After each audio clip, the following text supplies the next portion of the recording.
नमस्ते, मेरा नाम शुभम है और आप मुझे ब्रेन ऑफ बिहार पे देख रहे हैं।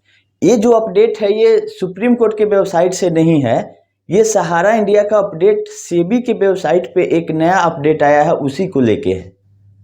क्योंकि सुप्रीम कोर्ट में 14 तारीख को, 15 तारीख को, 21 तारीख को कंप्यूटराइज लिस्टिंग भी हुआ, ऑफिस में भी बना, लेकिन अभी तक मामला को टेकअप नहीं किया गया है सुनवाई के लिए।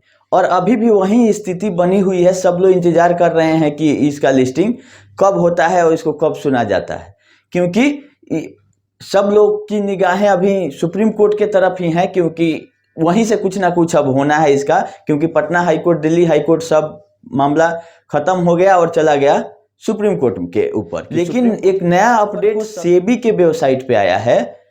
सेबी भी बीच बीच में रह रह के जैसे आग में घी डालने वाला काम करते रहती है।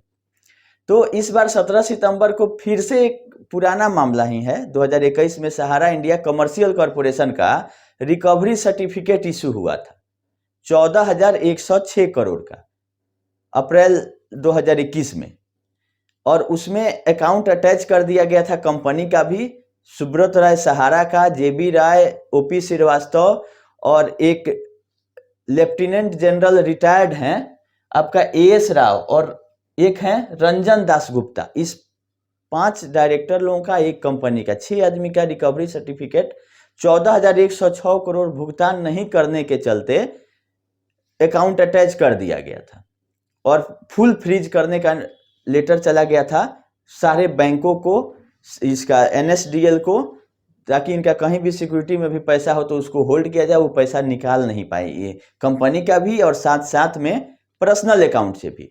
क्योंकि अभी जो सिस्टम है कंपनीज एक्ट का, वो 2000 पहले जो कंपनीज एक्ट लागू था इंडिया में, वो था कंपनीज एक्ट 1956, लेकिन उसको अपडेट कर दिया गया 2013 में, और अभी जो कंपनी एक्ट एप्लीकेबल है सारे कंपनियों के लिए वो है कंपनीज एक्ट 2013। तो 2013 में ऐसा बहुत सारा बदलाव आया, और जिस तरह से लोग कंपनी खोलते थे और फ्रॉड करके निकल जाते थे कि कंपनी एक अलग आइडेंटिफिकेशन कंपनी का होता है डायरेक्टर से अलग, कि अगर कुछ कंपनी में गड़बड़ी होता है तो उसमें कंपनी अलग है, अगर उसका संपत्ति बिकेगा, लेकिन डायरेक्टर लोग उससे बच जा रहे थे, उसका प्रॉपर्टी नहीं अटैच हो रहा था। लेकिन अब वो सिस्टम नहीं है, अब सारा सिस्टम बदल चुका है, और जिस तरह से कंपनी में अगर कोई डिफॉल्ट होता है तो डायरेक्टर लोगों का भी संपत्ति बेच के भुगतान कंपनी के लायबिलिटी किया जा सकता है।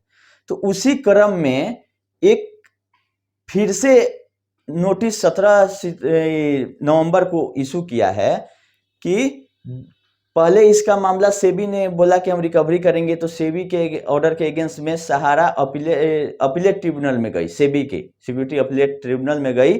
तो वहां से इसको रिलीफ मिल गया कि इतनी बड़ी इस कंपनी है, इसका अकाउंट आप फ्रीज कर रहे हैं तो सैलरी कैसे दिया जाएगा, और मतलब अब काफ़ी सारी दिक्कतें आएंगी। तो उसको देखते हुए एक बीच का रास्ता निकाला सिक्योरिटी अपीलेट ट्रिब्यूनल ने, कि अकाउंट को बोला कि आप 2,000 करोड़ रुपया सहारा एक एस्क्रो अकाउंट में जमा कर दीजिए, ताकि सहारा इंडिया कमर्शियल कॉरपोरेशन का बॉन्ड मार्केट में ज़्यादा नहीं है। जिस तरह से रियल एस्टेट और हाउसिंग का कन्वर्ट हुआ या भुगतान हुआ, जो भी कह लीजिए आप, उसी तरह से सहारा इंडिया कमर्शियल में भी बहुत पैसा जमा था 14,000 करोड़, और उसका भी कन्वर्जन हुआ या भुगतान हुआ। मार्केट में ज़्यादा बॉन्ड नहीं है, जिन लोगों के पास भी है वो थोड़ा बहुत 5-10% हो, तो इसीलिए 2,000 करोड़ रुपया जमा करने के लिए अपीलेट ट्रिब्यूनल ने आदेश दिया और बोला कि इन लोगों का अकाउंट फ्रीज नहीं किया जाए। लेकिन इसी ऑर्डर पे स्टे लगा दिया सुप्रीम कोर्ट ने पिछले महीना में। आप लोगों को हम बात अपडेट भी किए थे कि जो, हालांकि सेबी अपीलेट ट्रिब्यूनल वाला भी सुनवाई चल रहा है कंटिन्यूअस, और 11 नवंबर को सुनवाई होना था, जिसको टाल दिया गया था 14 नवंबर पे। सिक्योरिटीज अपीलेट ट्रिब्यूनल में इसी केस का जो है सहारा इंडिया कमर्शियल कॉरपोरेशन और डायरेक्टर लोगों का जो था, इसका भी सुनवाई कंटिन्यूअस चल रहा है। 11 को 14 को हुआ है सुनवाई।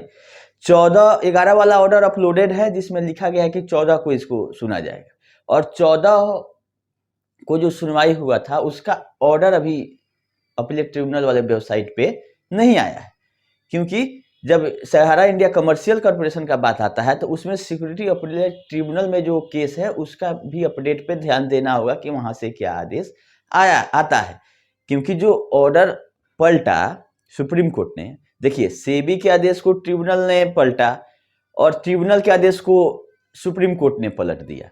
तो जब 2 बार कोई गाड़ी पलट जाती है तो फिर सीधा हो जाती है, पहले एक बार में चक्का ऊपर गया, दूसरी बार में फिर चक्का नीचे।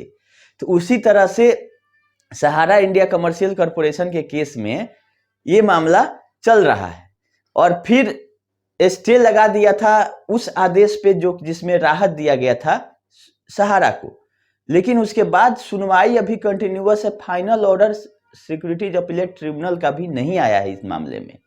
उसका 14 नवंबर को जो सुनवाई हुआ है उसका आदेश जैसे साइट पर अपलोड होगा, अगर कुछ बताने लायक रहा तो हम आप लोगों को अपडेट कर देंगे। हो गया अब फिर सेबी जग गई कि नहीं, अब हमको 14,106 करोड़ रिकवरी करना था और उसमें 2 डायरेक्टरों को हटा दिया गया था, क्योंकि ये रिटायर्ड लेफ्टिनेंट जनरल थे और एक रंजन दास गुप्ता थे।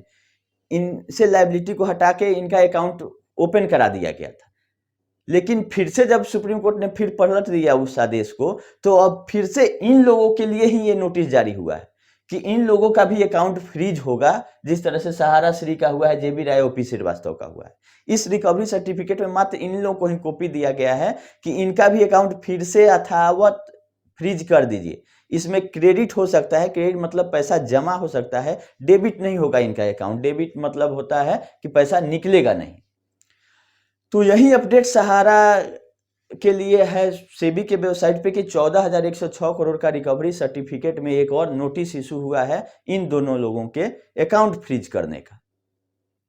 अब रही बात कि क्या जिन लोगों का अभी भी बॉन्ड बचा हुआ है सहारा इंडिया कमर्शियल कॉर्पोरेशन का, उसका क्या करें, क्योंकि सेबी तो हमारे हिसाब से अभी तक नहीं मंगाई कि हम इसका भुगतान करेंगे, जैसे रियल एस्टेट का कराई, हाउसिंग का कराई। तो जिन लोगों के पास इसका बॉन्ड है, हमारे हिसाब से एक बार कंप्लेन सेबी में भेज देना चाहिए, एक कंप्लेन लेटर सिंपल और एक बॉन्ड का फोटोकॉपी कि ये मेरा सहारा इंडिया कमर्शियल का पैसा बचा हुआ है और इसका भुगतान के लिए मंगवाइए। क्योंकि जैसे उधर भुगतान शुरू होगा, देखिएगा सहारा इंडिया इधर कन्वर्जन के लिए भी ऑफर दे देगी कि आइए हम ही भुगतान कर देते हैं। तो हमारे पास 30-40 हजार का एक बॉन्ड है सहारा इंडिया कमर्शियल कॉर्पोरेशन का, और इसमें आदेश था 15% इंटरेस्ट के साथ वापस करना है जब तक कि एक्चुअल पेमेंट नहीं हो जाए। इसका मतलब शुरू से लेकर अभी तक का 15% के ब्याज के दर से 14,106 करोड़ जो सेबी रिकवरी कर रही है उससे देगी। ये प्रिंसिपल है, लेकिन इसका बॉन्ड भी मार्केट में नहीं है। इसीलिए हमको उम्मीद है कि जिन लोगों का बॉन्ड बचा हुआ है वो कृपया कर किसी को नहीं दे, सेबी में एक कंप्लेन कर दें सिंपल फॉर्मेट में, सेबी के एड्रेस पे उसको भेज दें कि मेरा ये बॉन्ड पड़ा हुआ है, अभी तक भुगतान नहीं है। अगर आप मांगते हैं तो हम बैंक का डिटेल और ओरिजिनल बॉन्ड भी आपको भेज देंगे। पहली बार में ओरिजिनल बॉन्ड नहीं भेजना है, एक फोटोकॉपी और एक कंप्लेन सेबी में, उसका कॉपी ब्रांच मैनेजर को और सहारा इंडिया के हेड ऑफिस को 3-4 कॉपी में बनाइए, फोटोकॉपी ही, और तीनों जगह भेज दीजिए। देखिए क्या रिप्लाई आता है। हम तो अपना एक बॉन्ड है 40 हजार का वो भेज रहे हैं, जैसा अपडेट रहेगा इसमें क्या सेबी रिस्पॉन्स करती है, वहां भेजना है कि नहीं भेजना है, और उसका कॉपी हम आप लोगों को दे भी देंगे कि क्या हम लिख रहे हैं, कैसे आवेदन लिखना है, अगर जिन लोगों को मदद चाहिए। और अभी जो सेबी के वेबसाइट पे ऑर्डर अपलोडेड है 6 पेजों का, वो उसका लिंक हम डिस्क्रिप्शन में दे रहे हैं, PDF है, आप लोग डाउनलोड कर कभी पढ़ लीजिए कि क्या है मामला। और सुप्रीम कोर्ट वाला मामला का भी सुनवाई का जैसे ही डेट सुप्रीम कोर्ट के वेबसाइट पर अपडेट होगा सही लिस्टिंग का, हम आप लोगों को जरा जल्द से जल्द वीडियो बना के बताएंगे। अभी के लिए इतना ही, धन्यवाद।